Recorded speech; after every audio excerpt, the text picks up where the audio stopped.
Tous d'être venus. C'est bon. J'ai compris. Ça, c'est bon. OK, je vais pouvoir mettre. Donc, oui, bonjour à tous.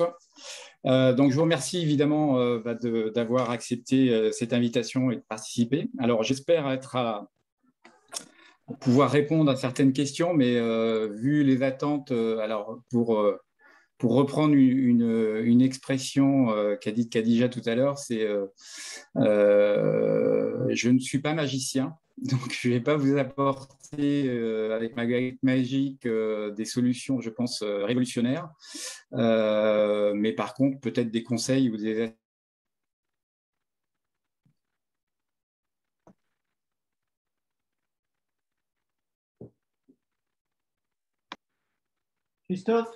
Christophe, j'ai coupé le son, il faut que tu rajoutes.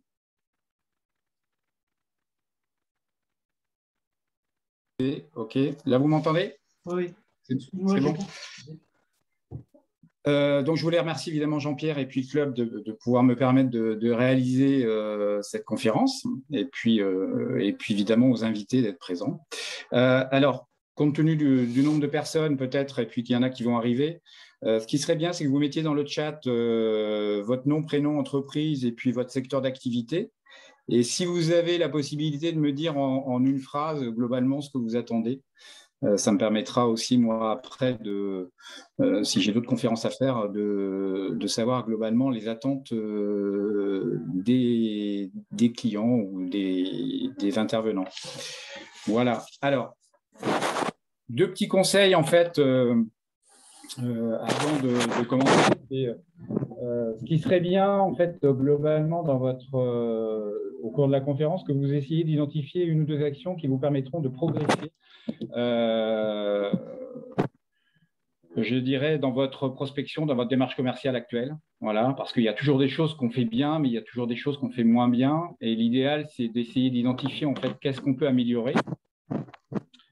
Et puis, si vous avez des sujets que vous voulez développer ou des questions, soit utilisez le chat, soit notez-les. Et à ce moment-là, à la fin de la réunion, on pourra peut-être revenir dessus. Voilà. Par contre, si vous avez besoin d'une précision lors de la présentation, interpellez par le chat Jean-Pierre qui va m'assister, ce qui permettra de mieux gérer le flux. Et puis, des conseils pratiques. Alors, les micros ont été donc ça, il n'y a pas de souci. Et puis, au niveau de vos questions, ce que je disais pour le chat. Voilà. Alors, on y va.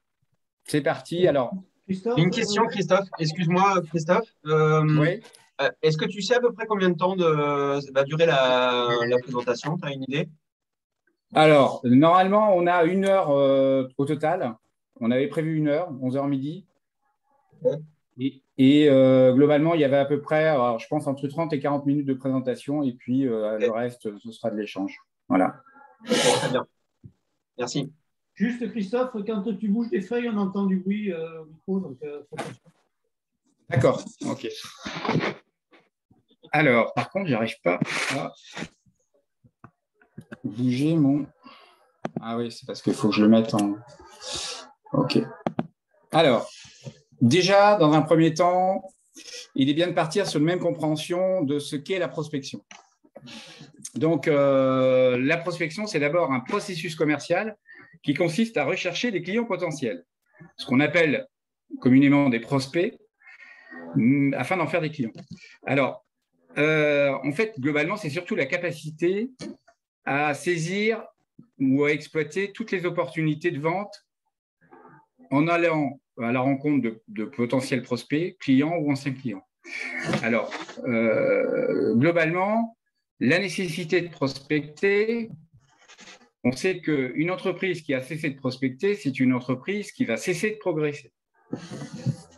Ça, je pense que tout le monde en est conscient, et si vous êtes là, c'est parce que vous le savez. Vous avez déjà sûrement été confronté à ce genre de problème. Alors, dans prospecter, ce n'est pas forcément uniquement prospecter des prospects. Ça peut être aussi fidéliser. des clients, puisque ça peut être soit gagner des nouveaux clients, soit faire acheter des clients existants. Donc, il peut y avoir plusieurs phénomènes. Mais je voulais aussi apporter une précision sur le prospect. Alors, en fait, le prospect, on pourrait définir que avant d'être prospect, on est suspect. Hein, alors, quelle est la différence entre un suspect et un prospect? C'est le suspect, il est susceptible, vous ne savez pas s'il est susceptible d'être intéressé par l'offre. D'accord? Le prospect, là, vous allez bien identifier qu'il est intéressé par l'offre, qui correspond bien au profil recherché, à la cible, après un contact. C'est ce qu'on appelle la qualification, en fait, du suspect. On peut aussi faire le lien avec le lead, qui est très utilisé aujourd'hui. Acheter des leads, il y en a qui achètent des leads. Hein. Le lead, en fait, c'est globalement, on sait qu'il est prospect lorsqu'on l'a qualifié. Donc, lorsqu'on a pris contact avec lui. Voilà, ça permet de faire le lien. Et dans la nécessité de prospecter, c'est préserver les ventes d'aujourd'hui et de demain. C'est évidemment une chose importante aussi qu'on oublie parfois quand on prospecte, c'est être à l'écoute du marché. Parce qu'aujourd'hui, le marché évolue vite, les comportements changent et quelqu'un qui peut être votre cible aujourd'hui, demain, ça peut changer, ça peut évoluer parce que ses besoins évoluent. Donc, être à l'écoute du marché, c'est excessivement important et c'est aussi évidemment préparer les lendemains.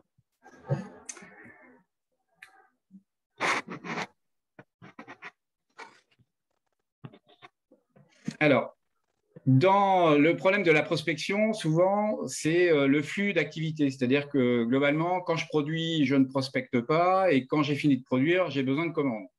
Donc, l'idéal, en fait, c'est de générer un flux d'activité permanent.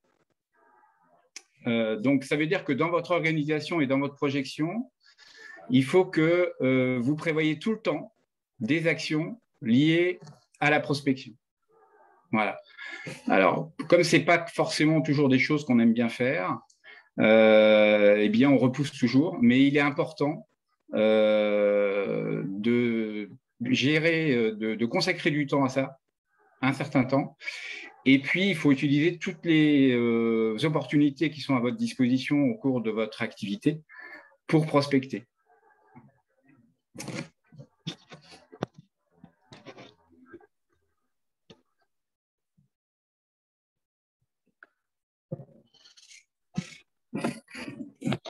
Alors, quelles sont les étapes aujourd'hui qu'on va aborder?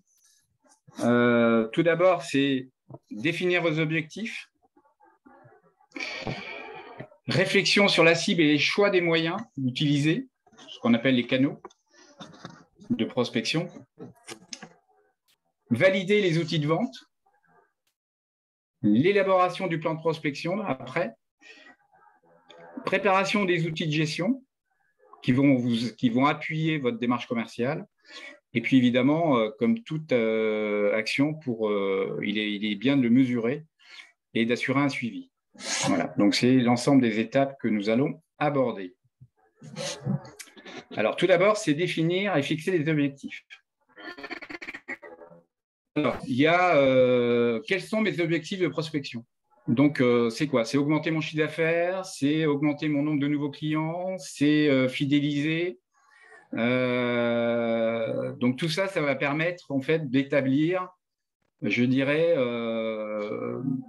un objectif qui va vous suivre en fait tout au long de votre démarche commerciale.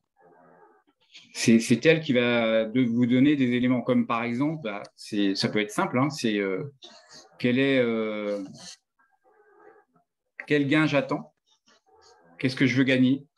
Donc à partir de là, quand vous avez défini ce que vous voulez gagner, eh bien, il faut en arrière pour dire, pour générer ce gain, il me faut combien de chiffre d'affaires, pour générer chiffre d'affaires, combien il me faut de ventes, et ainsi de suite, jusqu'au point de départ qui est combien de personnes je dois contacter pour arriver au résultat final. Alors, il y a une méthode SMART qui doit vous aider à poser vos objectifs, adaptés à vos attentes et à vos capacités. Parce que forcément, il y a aussi, il faut faire attention à soi, hein, c'est-à-dire à ce qu'on est capable de faire. Il ne s'agit pas de se donner des objectifs irréalisables parce que c'est démotivant. Et l'objectif, c'est quand même d'arriver au bout de l'action.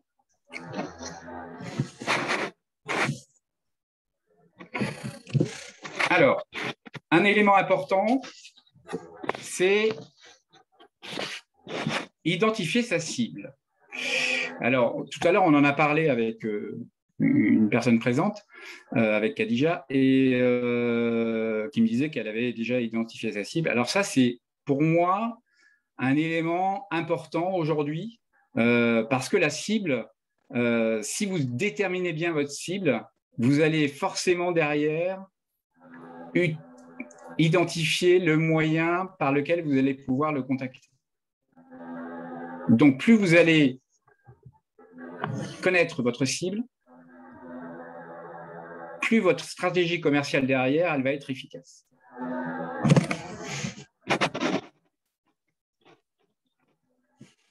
Alors, on appelle ça aussi segmenter son client ou segmenter sa clientèle. Parce que mieux vous allez cibler votre client, mieux vous allez pouvoir d'abord le contacter, parce que vous allez tout de suite identifier là où vous allez pouvoir le contacter, et vous allez avoir les bons arguments qui vont lui permettre d'être réactif et d'engager la relation commerciale.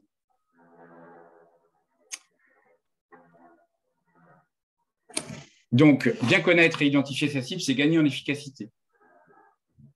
Et elle va vous permettre aussi de constituer votre fichier prospect. Alors, vous avez un outil qui s'appelle l'outil Persona.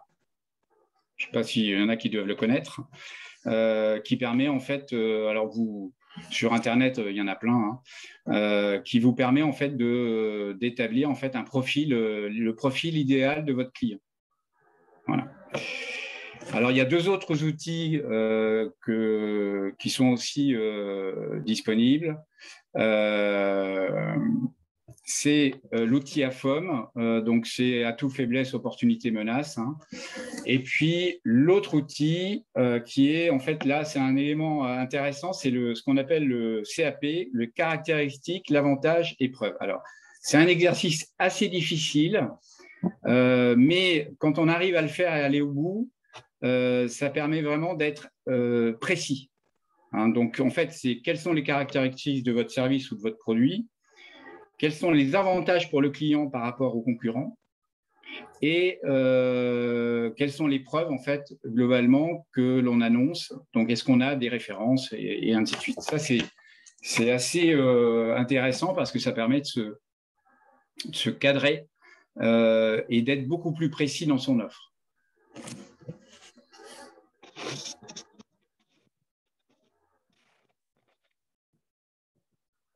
Alors, bien identifier sa cible, c'est mieux. C'est mieux les atteindre en utilisant le bon canal et les bons arguments. Forcément, si vous avez bien identifié où est votre cible, ou quelle est votre cible, ça va être beaucoup plus facile de savoir là où vous allez les trouver. Voilà, parce que la vraie difficulté, c'est de contacter la bonne personne au bon moment.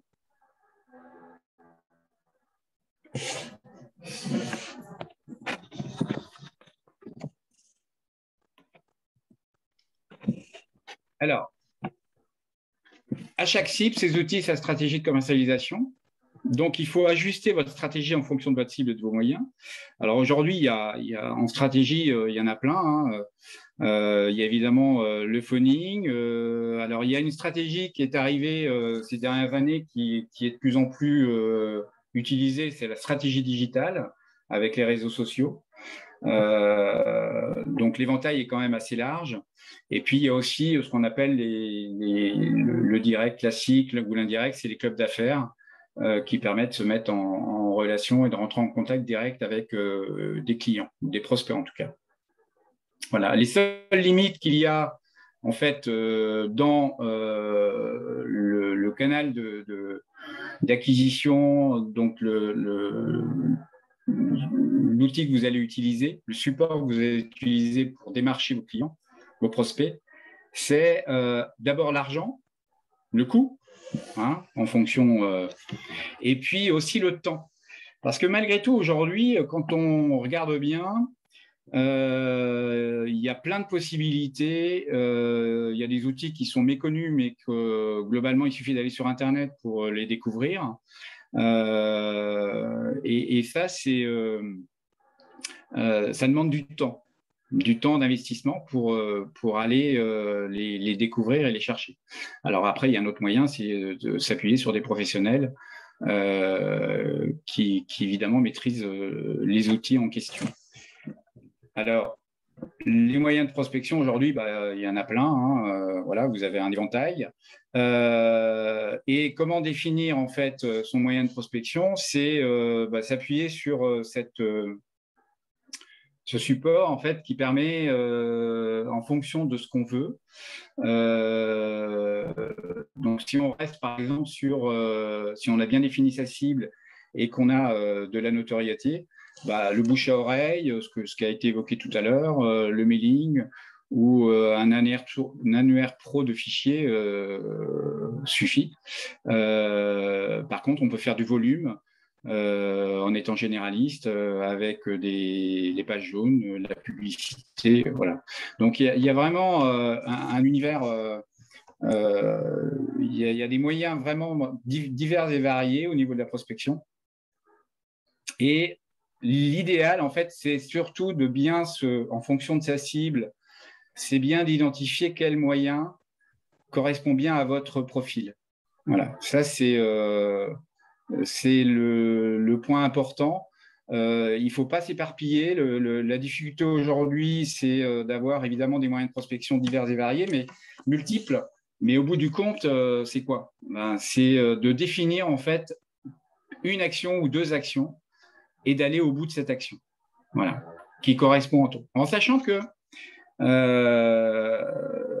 on peut se tromper parfois sur le canal de distribution qu'on a choisi. Et c'est pour ça qu'il est bien mesuré, on le verra après.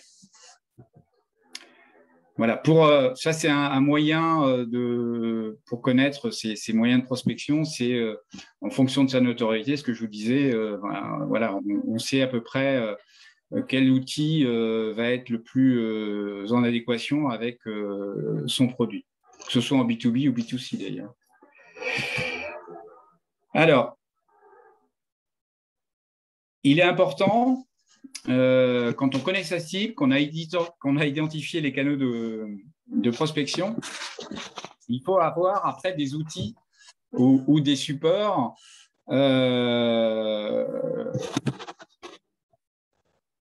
qui vont matérialiser d'une part votre offre ou service, et donc ça peut être les plaquettes commerciales, par exemple, ou d'autre part, vous aideront à convaincre vos prospects. Parce que dans votre chaîne, en fait, de votre démarche commerciale, dans les différentes étapes, il va y avoir des éléments à fournir à votre client. Donc ça, c'est important, évidemment, de bien les identifier, de savoir quels éléments ils vont avoir besoin, et puis de les avoir à disposition. Donc ça, c'est une étape qui aussi va, je dirais, conforter votre discours commercial et votre action commerciale. Voilà. Le client, forcément, le prospect que vous allez avoir soit en face à face, soit au téléphone, soit lors d'une réunion de club, il va avoir des attentes. Et donc, il faut savoir répondre à ses attentes ou à ses besoins. Par exemple, lui envoyer une plaquette commerciale, bien connaître son pitch commercial.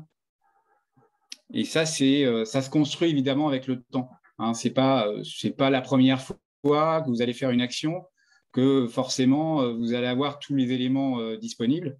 C'est au fur et à mesure que vous allez avancer que vous allez progresser.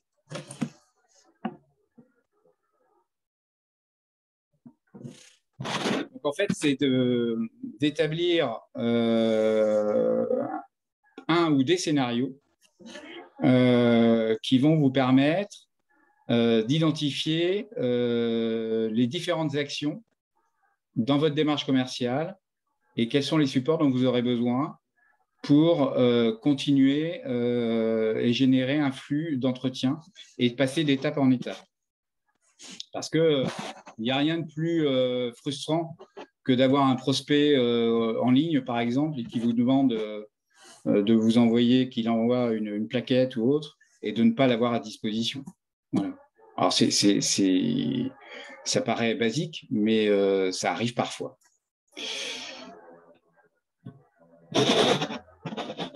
Donc, il faut avoir toujours une solution pour avancer, même si ce n'est qu'envoyer une plaquette commerciale descriptive. Il faut, en fait, dans votre démarche, garder le contact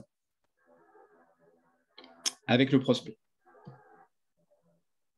Voilà, il faut qu'il y ait toujours une étape suivante. Voilà. À partir du moment où on n'a pas réussi à garder le contact, l'affaire, de toute façon, elle est perdue. Alors, les outils, il y en a multiples, des fiches prospects, segmentation client, le tableau récapitulatif des contacts, le pitch commercial, les argumentaires téléphoniques, par exemple, les plans de réponse aux objections, qui sont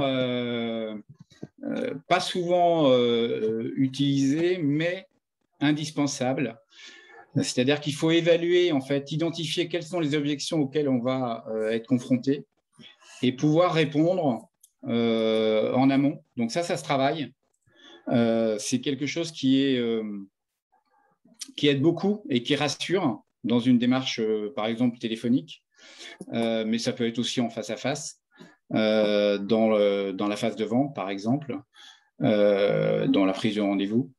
Et puis utiliser aussi des arguments qui sont ce qu'on appelle des arguments commerciaux et pas de l'anti-vente.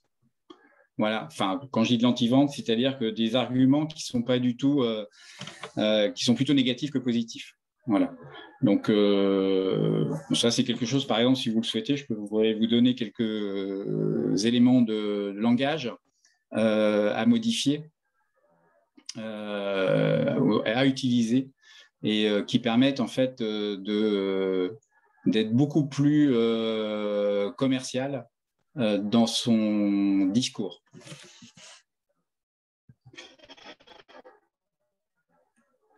Alors,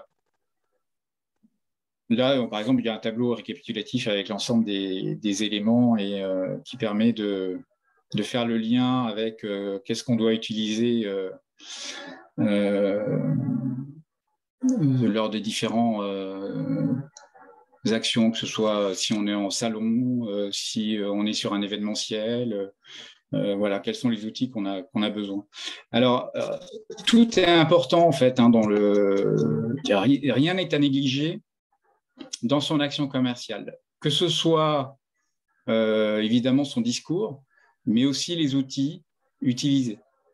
Voilà, les plaquettes ou autres. Il faut vraiment qu'il y ait une cohérence sur l'ensemble de votre démarche et des outils utilisés. C'est hyper important. Plus vous serez cohérent, et d'abord mieux vous serez à l'aise, et plus le client ou le prospect, il aura la sensation d'avoir affaire à un professionnel. Alors, élaborer un plan de prospection, c'est évidemment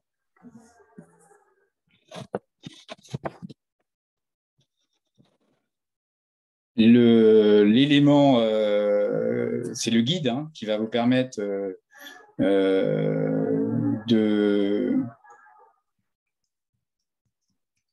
personnaliser votre action dans le temps. Donc, la prospection, c'est un investissement. Il va falloir hiérarchiser toutes les actions prévues sur une année ou en tout cas sur une période donnée à travers une hiérarchie précise.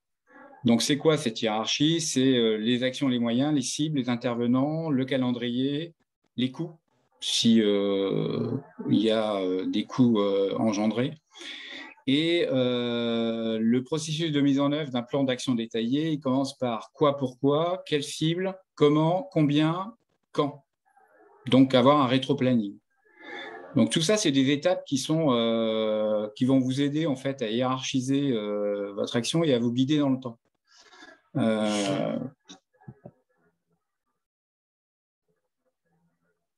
Par exemple, la qualification du fichier. Ça, c'est une action qui est importante parce que plus vos coordonnées seront exactes, moins vous perdrez de temps au téléphone. Par exemple, si vous faites du phoning, il faut qu'il y ait une adéquation du produit, évidemment, et il faut que la période soit propice. Hein, si on téléphone ou si en fonction des saisonnalités, ça correspond pas, votre produit ne correspond pas à la saisonnalité, bah, ça ne sert à rien de téléphoner, de perdre son temps, ou en tout cas de faire des actions de prospection. Et puis après, il y a différentes méthodes de prospection retenues, téléphone, mailing, club d'affaires. Alors, tout à l'heure, quelqu'un a exposé le fait que globalement, le phoning, c'était de plus en plus difficile.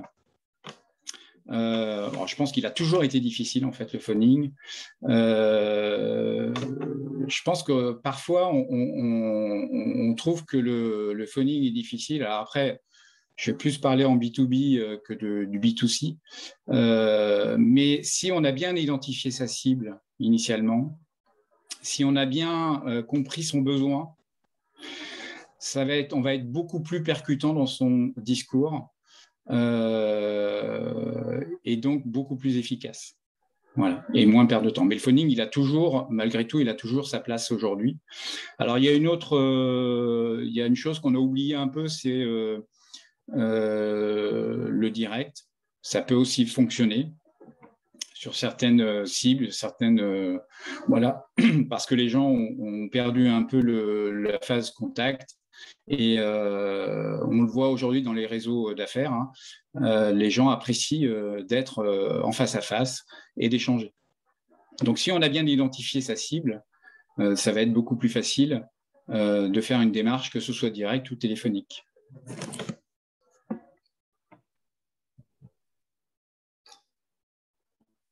Alors, le plan de prospection et sa mise en œuvre de la sélection. Donc, la phase 1, c'est toujours de toute façon qualifier son fichier. Ça, c'est un exemple hein, de plan. Hein, c'est qualifier son fichier, mise à jour son fichier. Ce qu'il faut savoir, c'est que quand on téléphone ou quand on a un contact avec une personne, elle est peut-être intéressée aujourd'hui, mais elle n'est peut-être pas intéressée aujourd'hui, mais elle sera sûrement intéressée demain. Donc, l'importance de qualifier son fichier et d'avoir des éléments, on le verra après pourquoi, des éléments concrets vont vous permettre en fait de pouvoir le recontacter ultérieurement.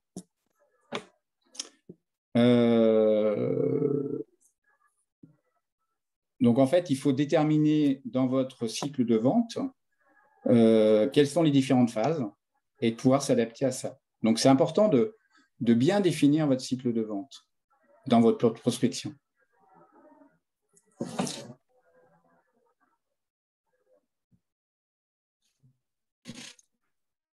Un type de plan d'action. Hein. Donc, le plan d'action détaillé conduit à se projeter, s'engager et à se contrôler.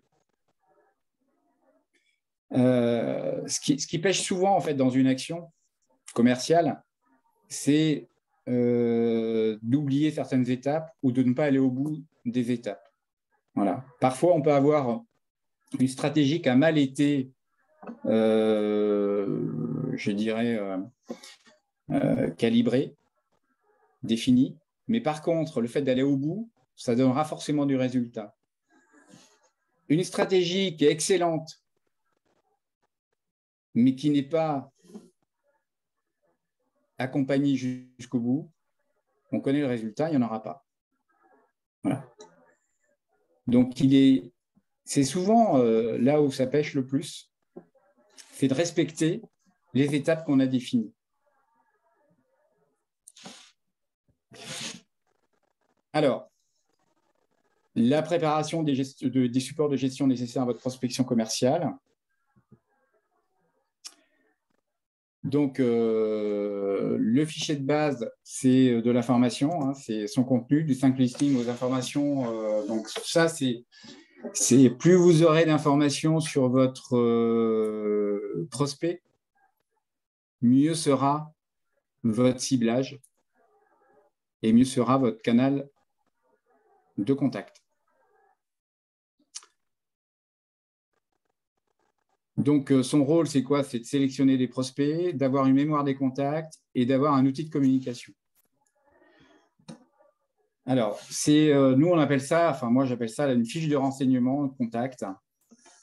Alors, ce qu'il faut savoir, c'est que dans une relation commerciale, donc, il y a déjà en moyenne 7 affaires sur 10 qui ne se traitent pas par manque de suivi, ce que je vous disais tout à l'heure.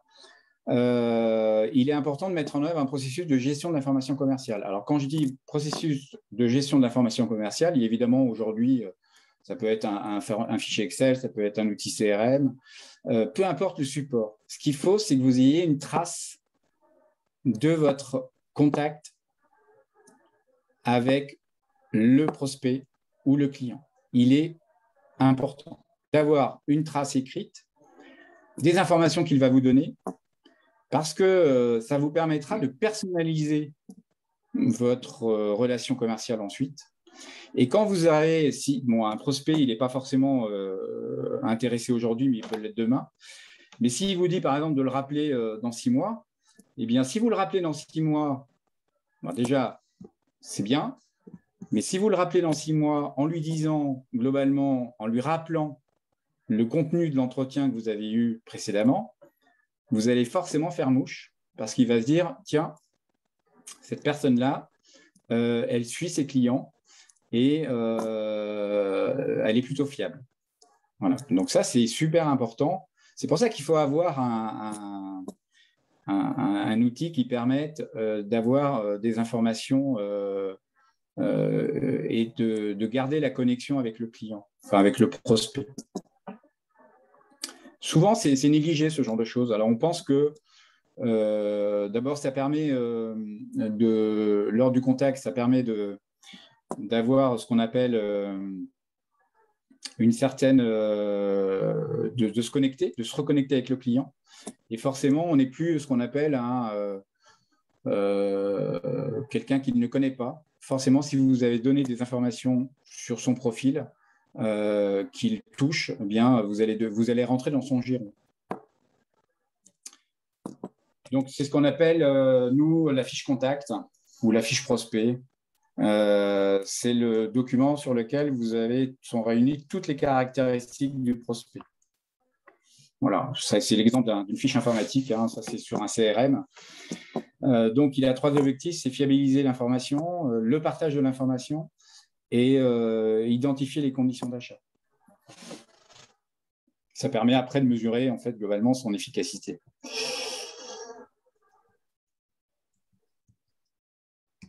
Alors, l'objectif principal dans une période de prospection, c'est de découvrir les besoins du prospect et la date prévue de son achat, pour pouvoir lui proposer une offre adaptée au bon moment. Et donc, la fiche de renseignement, évidemment, c'est le vecteur de cette information. C'est ce qu'on appelle la traçabilité. Il est important de tracer sa relation commerciale. C'est ce qui pêche, je pense, le plus parfois dans une démarche commerciale, c'est le suivi. Voilà. Vous remarquerez, il y en a certains qui l'ont peut-être déjà remarqué, quand vous suivez en fait Si quelqu'un vous dit « je vous rappelle dans 6 mois », si vous le rappelez dans 6 mois et que vous lui dites pourquoi ce qui s'était dit auparavant, forcément, vous allez avoir un fort impact. Voilà. Et très souvent, alors des fois, les gens ne le rappellent pas, ils vont chercher d'autres prospects alors qu'ils ont déjà globalement été… ils vont dépenser de l'énergie supplémentaire alors que globalement, ils avaient un élément de réponse. Et puis, pour reprendre un petit peu la remarque sur le téléphone tout à l'heure, sur la phase phoning, le phoning, on voit bien que quelqu'un ne peut pas être intéressé aujourd'hui, mais pour plein de raisons, pas forcément parce que le produit ne l'intéresse pas, mais tout simplement parce qu'il n'est pas dans des conditions optimum pour écouter.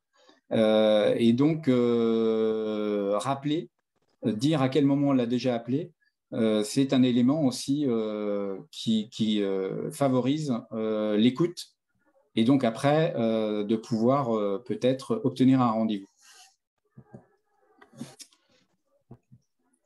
Donc, il est important de mesurer.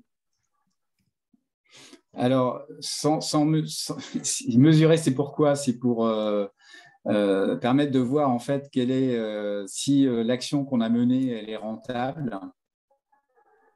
Donc, que ce soit… tout à l'heure, je vous disais en début, donner son objectif. Quel est par exemple, combien je veux gagner? Si vous voulez gagner X euros et qu'il faut faire tant de chiffre d'affaires, grâce à cet élément-là, le fait de mesurer le nombre de contacts, le canal par rapport au canal d'acquisition que vous avez choisi, ça va vous permettre en fait de voir combien de personnes il va falloir contacter. Vous allez pouvoir mesurer dans le temps si vous vous améliorez. Est-ce que votre démarche commerciale, est-ce que votre pitch commercial, il est percutant ou pas? Est-ce que la cible que vous avez identifiée, est-ce que c'est bien celle-là? Est-ce qu'il y a besoin de segmenter un peu plus? Est-ce que le canal de distribution ou le canal de connexion utilisé, c'est le bon? Voilà. Tout ça, ça ne peut se faire que si on mesure. Voilà. On dit toujours que pour progresser, il faut mesurer.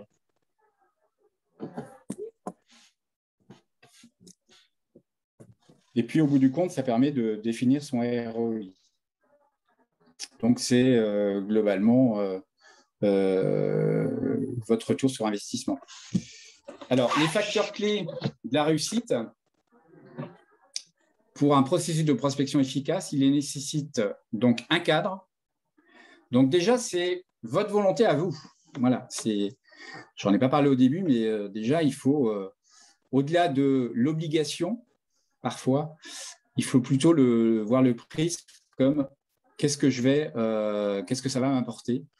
Donc, il faut vraiment être volontaire sur ce schéma-là. Il faut faire une programmation à long terme, ce que je vous disais tout à l'heure.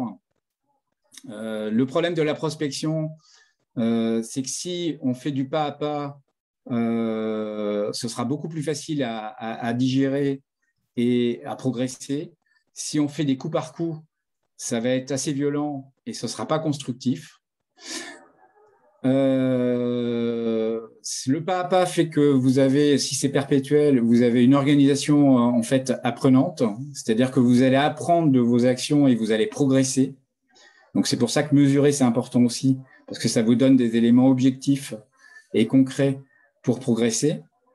Et puis, c'est une évaluation permanente, c'est évidemment une éternelle remise en question. Pourquoi? Parce que, alors, il faut savoir qu'aujourd'hui, notre société a changé sur un point, c'est qu'elle va très très vite. Les changements, on est tout le temps en transformation et les comportements changent assez vite. Donc, l'évaluation permanente, être en veille, ça permet de toujours être en phase avec son marché. Voilà. Donc, il faut beaucoup d'écoute de marché, beaucoup d'écoute de clients. On dit toujours qu'on a 2 oreilles et une bouche. Donc, on doit écouter 2 fois plus que ce qu'on parle. Et là, en l'occurrence, on doit écouter beaucoup plus aujourd'hui son client ou son prospect pour pouvoir après être plus percutant par rapport à ses besoins. Et par rapport au contenu, évidemment, c'est la bonne quantité d'activité. Il ne s'agit pas de se mettre des objectifs irréalisables parce que sinon, vous allez vite vous démotiver. Au bon moment. Donc, c'est important de choisir aussi le moment opportun pour contacter ses prospects, quel que soit le canal. Et puis, avoir les bons produits. Alors, bon produit, c'est quoi? C'est avoir un produit qui soit en phase avec son marché. C'est ce qu'on appelle la proposition de valeur. En fait, par exemple, on n'a pas parlé, mais c'est parce que c'est un sujet très spécifique, c'est la stratégie marketing, la stratégie digitale. Et dans la stratégie digitale, on dit qu'il faut avoir, avoir sa cible, évidemment, déterminer sa cible, déterminer son canal, alors que ce soit LinkedIn, Facebook ou autre, et ensuite sa proposition de valeur. Et c'est en faisant des tests, en fait, globalement, qu'on affine sa proposition de valeur et qu'on affine sa stratégie digitale. Christophe, et puis, les bons prospects. Christophe, tu n'es pas très loin des 45 minutes. Là. Ouais, j'ai fini, hein, j'arrive au bout. Voilà. Premier contact, le moyen de prospection choisi va donner une première image de vous et de votre entreprise. Et dans la vente, on n'a pas souvent 2 fois l'occasion de faire une bonne première impression. Certains sentent l'appui à l'avance et d'autres se contentent d'être mouillés. Ça, c'est Henri Miner qui le disait. Ça veut dire qu'il faut essayer d'anticiper au maximum dans votre démarche commerciale les actions à venir et les réponses du client, du prospect. Voilà. Donc, plus vous anticiperez, plus vous serez réactif et percutant. Donc, merci de votre attention et puis place aux questions-réponses. Christophe, il y a 2-3 remarques dans le chat pendant que tu intervenais. La première, c'est qui va concerner à mon avis tout le monde, c'est tu transmettras aux participants une copie du PowerPoint? Oui. OK. Et la deuxième, c'est en fait, tu parlais un moment d'évaluation, et d'évaluation, ça sous-entend bien entendu le suivi des activités, tu l'as dit. Hein. Tu as parlé de CRM. Et il y avait une question de Lucie, je crois, Roger, sur le choix d'un CRM. Tu as des noms, des suggestions Alors là je n'ai pas de nom, mais j'ai toute une liste de CRM qui sont aujourd'hui disponibles sur Internet. Il y a des CRM qui sont accessibles gratuitement. Donc ça, je peux fournir la liste. Hein. Ça, c'est quelque chose que je peux donner. Voilà. Sachant que par expérience, la problématique du CRM, il y a des CRM qui sont gratuits, mais il faut quand même penser qu'il va falloir les paramétrer un petit peu par rapport à votre application métier. Et ce n'est pas toujours facile à faire, donc il faut penser effectivement au paramétrage et à l'évolution du CRM ensuite. Alors aujourd'hui, il y a quand même, au-delà du CRM, il peut y avoir des choses toutes simples. Hein. Après, ça dépend de son volume. C'est entre guillemets, quelle est ce qui est important pour chacun de vous, c'est d'identifier en fait globalement son volume et de savoir ce avec quoi il sera le plus en adéquation. Hein. Il ne s'agit pas de dire je vais prendre cet outil si ça ne me plaît pas, si je ne me sens pas à l'aise dedans. Voilà. Il faut que vous utilisiez un outil ou un support qui soit vraiment en phase avec vous parce que il faut être à l'aise. Voilà. Donc, utiliser un CRM, par exemple, ça nécessite évidemment toujours une mise à jour tous les jours des informations recueillies et ainsi de suite. Donc, ça demande une vraie rigueur, une vraie discipline. Mais au-delà de ça, ça demande toujours une discipline. Hein. C'est-à-dire que l'intérêt, c'est de ne pas perdre, c'est de perdre le minimum d'informations. Voilà. Plus vous allez, je disais tout à l'heure, un commercial, normalement, c'est un feignant de base. Donc, son objectif, c'est quoi? C'est d'avoir je dirais, d'être le plus efficace possible dans son action commerciale. Et souvent, globalement, par exemple, le CRM, ça va vous permettre, au lieu de penser à vos relances commerciales, eh bien, le CRM, par exemple, tous les premiers du mois, il va vous dire toutes les relances commerciales que vous avez à faire sur le mois suivant. Voilà. Donc, c'est une assistance. Ça évite de se polluer l'esprit. Il y en a, vous savez, qui ont, entre guillemets, un volume de clients quand même assez faible. Ils n'ont pas besoin d'avoir des centaines de clients. Et l'agenda suffit. Voilà, il suffit de marquer sur son agenda 6 mois après, je dois le rappeler, et quels sont les éléments, entre guillemets, indispensables à connaître pour recréer la connexion. Il y a Virginie demande la parole. Donc, Virginie? Oui, vous m'entendez? Oui. Oui. Je ne mets pas ma caméra parce que je suis en voiture, mais je suis à l'arrêt, je tiens à préciser. Merci pour la présentation qui était très intéressante. Moi, je recherche effectivement un outil CRM. On est une association pour la filière des ports fermés de la Sarthe. Donc, on a un volume d'affaires quand même. On a 250 clients à peu près actifs. Mais je voulais un outil CRM au-delà de la prospection qui me sert aussi à gérer les anniversaires, alors pas les anniversaires des individus, mais pour avoir une action personnalisée auprès du client, justement, à l'occasion de son ouverture de boutique. Enfin, vous voyez, est-ce que ça existe et que ce ne soit pas trop coûteux? Parce qu'aujourd'hui, on est sur Asso Connect. Je trouve que ce n'est pas le truc le plus... Enfin, il n'est pas hyper intuitif. Il est compliqué, je trouve, à alimenter, en fait. Mais c'est ce que disait Jean-Pierre tout à l'heure, il y a des outils aujourd'hui, mais si on veut les optimiser, en fait, il faut les paramétrer. Ah, d'accord. Et sinon, j'avais une autre remarque. Alors, dans un autre contexte, moi, je me suis rendu compte dans un autre contexte personnel, associatif, personnel, que d'être là où on ne nous attend pas, ça peut être aussi un moyen d'être remarqué. Au-delà d'avoir le super produit, à moins d'avoir une vraie différenciation produit. Enfin, moi, je vends du cochon. Alors oui, mon cochon, il est label rouge, il est GP Sarthe, donc c'est des vraies valeurs ajoutées. Mais d'être là où on ne nous attend pas en créant des partenariats un peu improbables, bah, ça nous permet aussi de... Enfin, c'est facilitateur, en fait. On a une réputation qui nous précède, du coup, où on a entendu parler de nous. Et du coup, voilà, les gens disent « Ah oui, c'est vous qui avez fait ça ». Et on voit que ça peut nous amener à un volume d'affaires aussi, par ce biais-là. Oui, il y a ce qu'on appelle la prospection directe, et puis il y a tout ce qui est action commerciale indirecte, qui vont donner du résultat, mais dans le temps. Voilà, et souvent dans la démarche commerciale, d'ailleurs, c'est d'associer ces différentes actions. Voilà. La problématique souvent du commercial, mais de chacun, c'est qu'on voudrait avoir du résultat tout de suite. Voilà. Il y a des actions qui vont générer du résultat tout de suite, immédiat, mais il y a des actions qui vont donner du résultat dans le temps. Et c'est justement par la présence, par exemple, ce que vous dites. Je voudrais revenir sur ce que tu as dit tout à l'heure, c'était au tout début.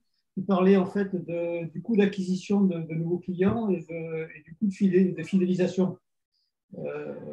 J'insiste là-dessus parce que je pense que ça mérite d'insister un petit peu. C'est qu'acquérir un nouveau client, ça vous coûte très très cher.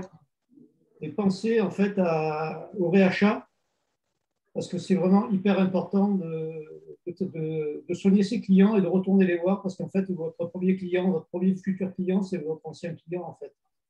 On n'y pense pas vraiment, mais pas toujours. Mais il faut vraiment penser au réachat avant de penser à la prospection.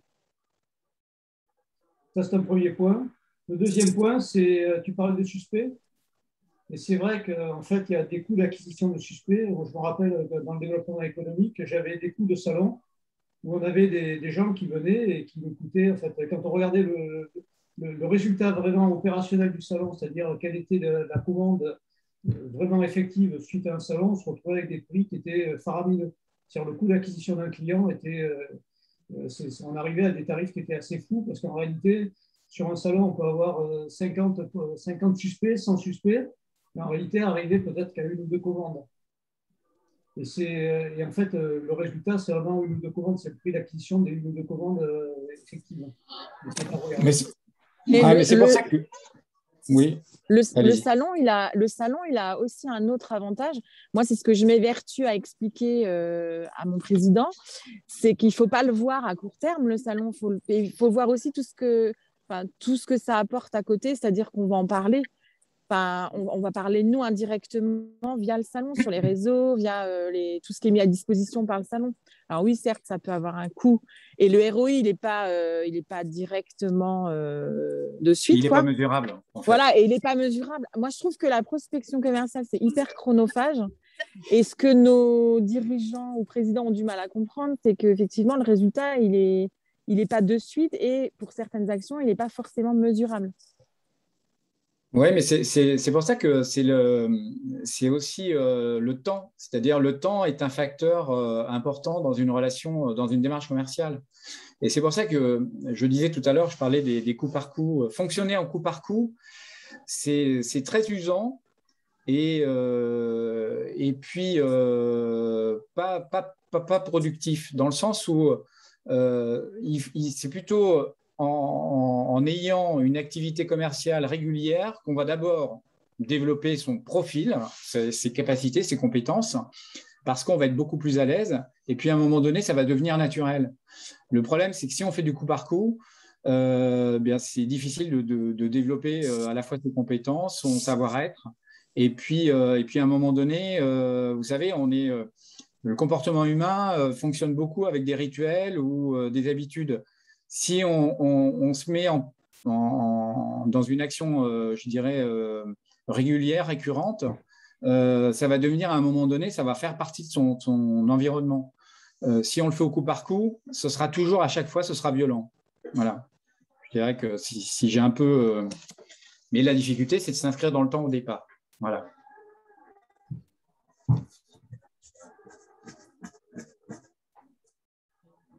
J'ai une autre petite suggestion à vous faire également pour ceux qui ont des structures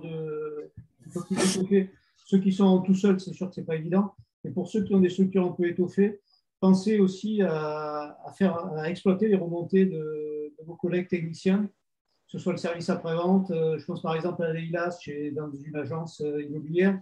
Il y a des infos qui arrivent par du service après-vente et qui sont à exploiter commercialement. Et c'est très important. Je travaillais moi dans le passé chez Schlumberger, on avait un service, un SAV, qui était en contact avec les clients beaucoup plus que moi en tant que commercial. Et en fait, il n'y avait pas de connexion entre le SAV et les commerciaux, et ça, c'était, je trouvais, extrêmement préjudiciable parce qu'en fait, ils avaient des informations sur du réachat, des choses comme ça que nous n'avons pas. Ouais, j'évoquais, je ne l'ai pas évoqué dans la présentation, mais il y a un changement de comportement qui aujourd'hui est très fort dans le marketing, dans la démarche commerciale, c'est le testimonial client. C'est-à-dire que globalement, plus vous avez de témoignages clients, plus vous serez percutant vis-à-vis de vos interlocuteurs. Pourquoi ? Parce qu'aujourd'hui, on fait de moins en moins confiance aux institutions, aux sociétés, aux pubs ou autres. On se réfère plutôt à des témoignages de personnes qui ont utilisé votre service ou votre produit et qui en sont contents. Donc ça, tout à l'heure, on parlait des outils de gestion, de suivi, support liés à votre démarche commerciale. Avoir des témoignages clients, c'est un argument fort et utile aujourd'hui.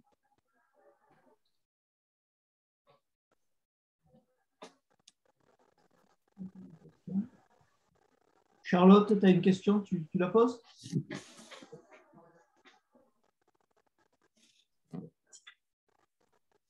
Oui, je m'interrogeais sur s'il y avait des leviers pour faire quand on est face au barrage de la secrétaire, que ce soit en prospection physique ou téléphonique. Voilà, quel type de rebond on peut avoir pour pouvoir déjà essayer de se faire connaître ou avoir le nom de la personne en charge du sujet qui nous intéresse. Est-ce qu'il y a des leviers D'abord, alors là, on est dans le commercial pur et dur, hein, c'est-à-dire les techniques. Globalement, alors déjà, il y a une chose qui peuvent paraître simple, mais qui est efficace, c'est quand vous appelez, d'abord, c'est d'avoir une relation, de générer une relation avec l'assistante respectueuse, donc de la valoriser, en fait, globalement, d'être extrêmement sympathique avec l'assistante. Et puis, parce que souvent, en fait, il y a un barrage, mais le barrage, il n'est pas forcément la première fois. Le barrage, elle va vous dire qu'il n'est pas disponible ou il n'est pas là, et donc il va vous demander de rappeler. Donc, quand je disais tout à l'heure, rappeler, bah, si elle vous dit de rappeler, par exemple, demain après-midi, donc c'est bien de définir avec elle quand est-ce qu'il faut la rappeler, mais c'est surtout de rappeler. Parce que le problème, souvent, c'est qu'on ne rappelle pas forcément. Et donc, sa crédibilité, on l'a aussi par rapport à déjà ce genre de choses. Après, la deuxième chose, c'est le barrage secrétaire, vous l'aurez moins si vous avez le nom de la personne que vous souhaitez joindre. Voilà. Donc, et il faut appeler, en fait, dans la posture, il faut appeler comme si vous le connaissez, que vous l'avez déjà vu. Il faut faire, en fait, penser à votre assistante que globalement, vous avez déjà été en relation avec. Voilà. Et ça, c'est une question de posture. Voilà. Après, on a tous des difficultés, évidemment. Il y en a qui sont ce qu'on appelle, qui jouent leur rôle ou qui vont au-delà de leur rôle, quoi. Voilà. Après, il y a d'autres arguments qui sont possibles. Moi, j'utilise beaucoup LinkedIn pour identifier les personnes. En fait, on a une base de données là, qui est considérable et quand tu veux trouver quelqu'un, pratiquement, tu arrives à trouver tout le monde sur LinkedIn. Donc, si tu veux trouver un interlocuteur. Après, le problème, effectivement, sur LinkedIn, c'est que si tu n'es pas en contact direct, premier niveau, bah, tu n'as pas les coordonnées. Mais au moins, tu as le nom et la fonction. Oui, mais par contre, c'est intéressant ce que tu dis parce que tout à l'heure, je disais, quand on appelle des gens ou quand on est en relation avec des personnes, le fait d'avoir des informations sur leur profil peut aider aussi à la prise de contact. Voilà.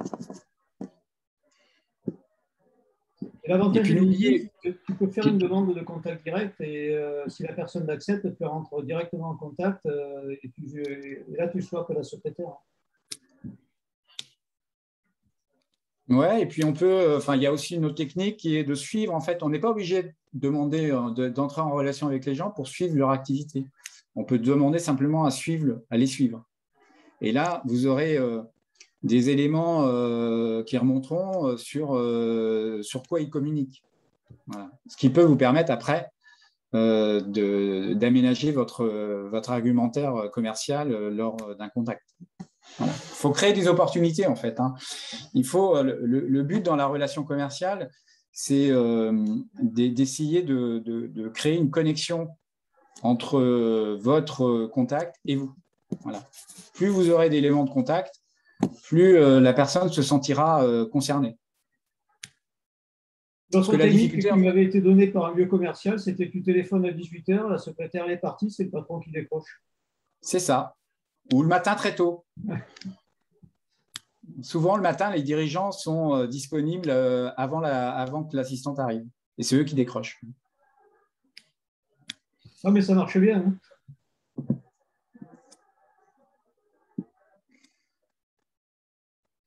Est-ce qu'il y a d'autres questions?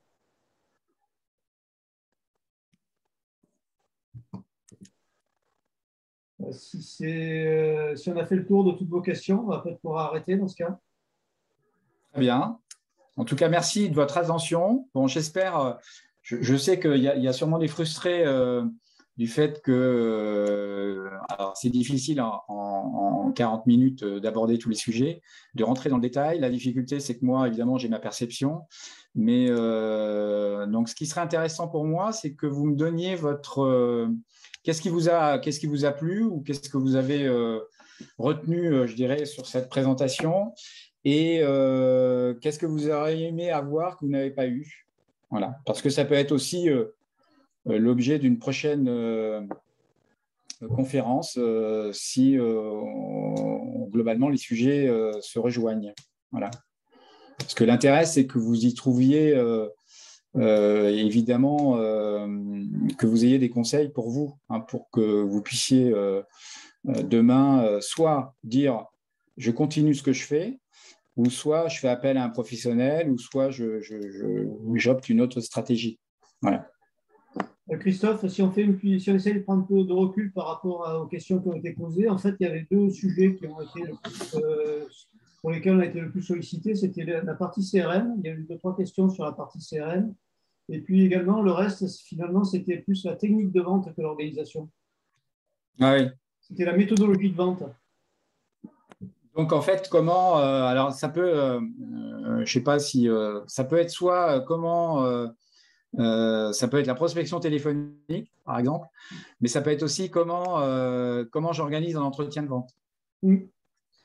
Voilà. Je pense qu'il y a certaines questions en fait, où on est plus autour effectivement de la relation vente, de l'approche vente avec un client, que de l'organisation qui était le sujet aujourd'hui. Vous voyez, dans une relation, par exemple, vente, on parle, moi, je parle souvent des 5 C, en fait. C'est contacter, connaître, convaincre, conclure, conforter. Et on peut rajouter une autre phase qui est ce qu'on appelle coopérer. Voilà. Donc, travailler avec le bouche à oreille. Voilà, ça, c'est des sujets qu'on peut évoquer dans une conférence spécifique. Voilà. Moi, je pense à un sujet, c'est un peu plus concret sur le terrain, c'est comment décrocher un rendez-vous ou gérer les réfutations. C'est avoir un les peu objections voilà, tout ce qui est objection, voilà. Ouais. Ouais, mais alors les objections vont être… alors, il y a des objections qui sont qui concernent tout le monde. Hein. Ça coûte trop cher, j'ai pas le temps. Enfin, je sais pas, il y a des choses… après, il y a des objections qui sont plus liées au service ou au produit. Voilà. Donc, il peut y avoir quelque chose qui est plus générique. Mais ça peut faire l'objet en fait d'une conférence sur justement le traitement, par exemple dans un entretien de vente ou dans un entretien téléphonique, les réponses aux objections qu'on peut avoir. Et ça, c'est… moi, je fais partie d'un réseau hein, qui a une méthodologie et des outils. Et en fait, dans nos outils, on a justement le traitement des objections. Voilà. Et c'est une formation. Parce que souvent, en fait, les personnes souvent indépendantes, en fait, ce que je disais tout à l'heure, la difficulté, c'est qu'on a souvent un savoir-faire dans son produit. Hein, on maîtrise bien son produit, son univers, mais on n'a pas forcément un profil commercial à la base. Et globalement, on peut faire des erreurs dans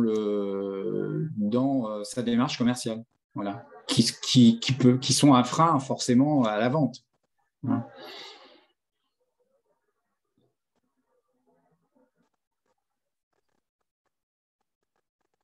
Bon, s'il n'y a plus de questions, je vous propose qu'on arrête là. De toute manière, le webinaire a été enregistré, donc vous pourrez le revisionner. Je vais le passer sur les réseaux, soit cet après-midi, soit demain.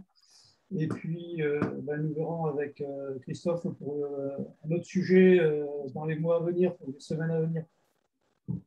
Merci à tous. Bonne journée. Au revoir. Au revoir. Merci.